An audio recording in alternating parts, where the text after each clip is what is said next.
August মাসের শেষে আবার মালয়েশিয়ার বাজার উন্মুক্ত হচ্ছে। এটা তারেক রহমানের অবদান, এটা অলরেডি ডিক্লেয়ার্ড। এই পদক্ষেপগুলো এই 4-5 মাসে তিনি নিয়েছেন। এইভাবে আমাদেরকে এগুতে হবে, এগুনোর অনেক পদক্ষেপ নিচ্ছে। অনেকে অনেক কথা বলছেন কি হলো 4-5 মাসে, কিন্তু এটা তো ঠিক, রাষ্ট্রীয় পৃষ্ঠপোষকতায় তো কেউ গুম হচ্ছে না, কেউ তো বিচার বহির্ভূত হত্যার শিকার হচ্ছে না। আজকে জনাব তারেক রহমান ক্ষমতাসীন হওয়ার পর থেকে রাষ্ট্রীয় পৃষ্ঠপোষকতায় আমরা কাউকে গুম হওয়ার কথা শুনিনি, আমরা কোনো বিচার বহির্ভূত হত্যার কথা শুনিনি, আমরা গুপ্ত হত্যার কথা শুনিনি, আমরা টাকা পাচারের কথা শুনিনি, আমরা ব্যাংক লুট করার কথা শুনিনি।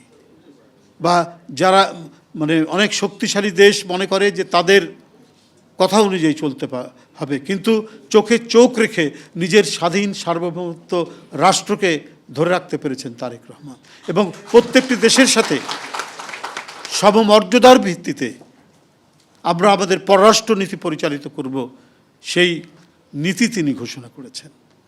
আপনারা দেখেছেন যে এই মাসে মানে আগস্ট মাসের শেষে আবার মালয়েশিয়ার বাজার উন্মুক্ত হচ্ছে। এটা তারেক রহমানের অবদান, এটা অলরেডি ডিক্লেয়ার্ড।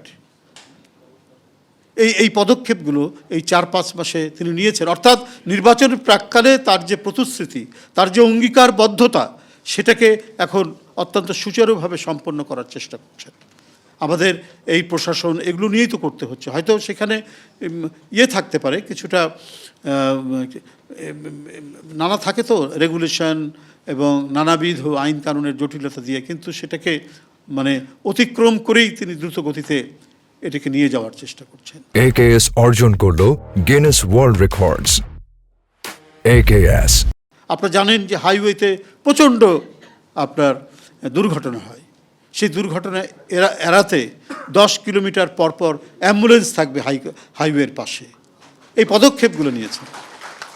তো সুতরাং আপনারা যে জিনিসগুলো উত্থাপিত করেছেন, আপনারা সেই মানে উত্থাপিত বিষয়টি এত জরুরি বলে আমার কাছে মনে হয়েছে। আপনারা সব মানুষ, একটু কাণ্ডজ্ঞান সম্পন্ন মানুষ এটাই চায়, যেন কোনো ছেলে স্কুল থেকে ঝরে না পড়ে। ওই ঝরে পড়া ছেলেকেই আমাদের কারিগরি বিদ্যা শেখাতে হবে, কারিগরি জ্ঞান তাকে দিতে হবে, তাহলে তার মানে বেড়ে ওঠার স্বপ্নটা আর আটকে যাবে না, ওইটা আর থমকে থাকবে না। সরকার যেখানে জনগণের দ্বারা নির্বাচিত, সরকার যেখানে তার অঙ্গীকার পালনে শতভাগ সচেষ্ট, আমি বিশ্বাস আপনারা যে জিনিসটি বলেছেন, আমি মনে করি এটা নব উদ্যমে এটা শুরু হওয়া উচিত।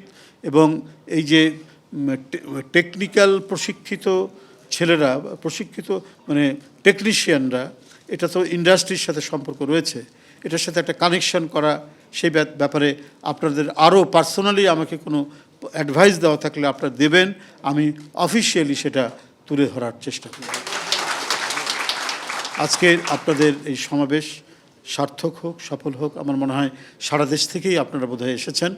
তো আপনাদের সবারই সাফল্য কামনা করে আমি আমার বক্তব্য শেষ করছি। ধন্যবাদ সবাইকে।